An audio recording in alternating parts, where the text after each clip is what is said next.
इंसान मानव कहाँ से सीखते हैं?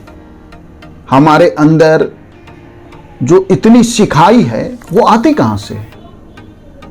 तो सबसे पहले बच्चा अपने परिवार से सीखता है। वो एक छोटी सी कहावत है कि एक बच्चे ने कोई मिलने आया, बोला पिता घर पे हैं। तो बच्चे ने उस मिलने वाले से कहा कि पापा ने कहा है कि कह दो मैं घर पे नहीं हूं। तो बच्चा सबसे पहले अपने परिवार से, मां, पिता, भाई, बहन, रिश्ते, नातों से सीखता है बच्चा। अब हम वहां पे यह सोचते हैं कि नहीं, ये जो मैं कर रहा हूं तो मैं अपने जीवन में बिहेव कर रहा हूं, या जो भी मेरा व्यवहार है या जो मेरी आदतें हैं वो तो मेरे खुद के जीवन के लिए है। वो आपके खुद के जीवन का व्यवहार है, वो आप अपने जीवन में वो व्यवहार कर रहे हैं। लेकिन बच्चा सबसे अच्छा लर्नर है। क्यों? क्योंकि एकदम वो एक स्ट्रॉन्ग ब्रेन लेके आया है और पूरा खाली है, माने हार्ड डिस्क पूरा खाली है।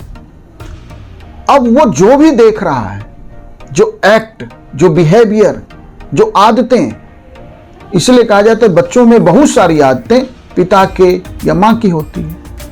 तो क्यों होती है बच्चों में पिता की और मां की आदतें? क्योंकि वह उन चीजों को, उन तौर तरीकों को, जीने के तरीके को, संबंधों को निभाने के तरीकों को, बोलने के तरीकों को, कॉन्फिडेंस को लेके सारी बातें वो परिवार से सीखता है। अब जब बच्चा 3 ईयर क्रॉस करता है तो हम उसे प्ले स्कूल भेज देते हैं और फिर बाद में फर्दर वो नॉर्मल स्कूल में जाता है। तो फिर वो बच्चा जो घर में सिखाई हो गई है, अब उसके बाद वो किताबों की दुनिया से उसका संपर्क बनता है, बुक्स के साथ कनेक्ट होता है। लेकिन घर के अंदर जो सिखाई है वह किताबों की सिखाई पे हर समय भारी पड़ती है। वैसे बच्चा बुक्स से भी सीखता है, किताबों से नई नई जानकारी मिलता है, देश, दुनिया, समाज, परिवार, रिश्ते, नाते, धर्म, संस्कृति, सारी बातें वो बुक से सीखता है। लेकिन उस सिखाई में जो अस्थाई असर है या उसमें जो सोच है उसकी, जो थिंकिंग है, या वो जो सीखने का जो लाइन होगा उसका, वो परिवार किस डायरेक्शन में सोचता है उसका बहुत अधिक इंपैक्ट होगा। फिर बच्चा जब 12th पास करता है तो कॉम्पिटिटिव एग्जाम को फेस करना शुरू करता है या कैरियर में कुछ प्लानिंग करता है, तो फिर बच्चा अपनी फेलियर से सीखने लगता है। क्यों? क्योंकि ऐसा बहुत कम संभव है, या ऐसे लोगों की संख्या बिलो 1% है जो अपने जीवन में पहले एफर्ट में ही जो चाहते हैं वो उन्हें प्राप्त हो जाता है। तो फिर वो असफलताओं से सीखता है। क्लास में, एग्जाम में वो चाहता है कि मैं टॉप करूं, कोई दूसरा टॉप कर जाता है। क्लास के एग्जाम के रिजल्ट के फेल्योर से सीखता है, गेम्स के फेल्योर से सीखता है, किसी और इंटरेस्ट में वो जो चाहता है एक्सेल करना या जो लेवल चाहता है वो नहीं हासिल हो रहा, उस फेल्योर से सीखता है।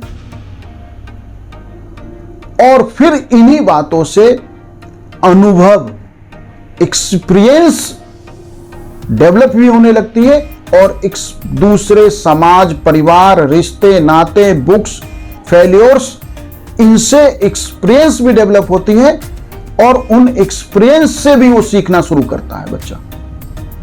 तो एक्सपीरियंस से भी बच्चा सीखता है।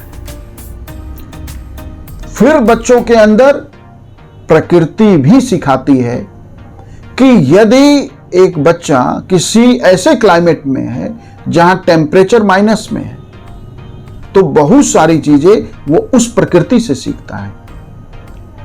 गर्म देशों के लोग अपनी प्रकृति से सीखते हैं। सामान्यतः भारत को लेके जब यह परिचय दिया जाता है कि भारत के लोग गर्म मिजाज के होते हैं, बहुत जल्दी गुस्सा आ जाता है, तुनक मिजाज होते हैं, तो यह क्यों है? ये अक्रॉस द, जब हम बात कर रहे हैं सोसाइटी, अक्रॉस द कम्युनिटी, तो यह क्या है? यह प्रकृति भी सिखाती है। प्रकृति भी हमारी आदतों को, हमारे सीखने को काफी कुछ कंट्रोल करती है, या डायरेक्ट करती है, रेगुलेट करती है, तो बच्चा परिवार, समाज, रिश्ते, नातों, किताबों से, असफलताओं से, अनुभव से, प्रकृति से, इन सारी बातों से सीख के एक इंसान, एक मानव मैच्योर होता है या वह जीवन का दौर शुरू करता है। Thank you.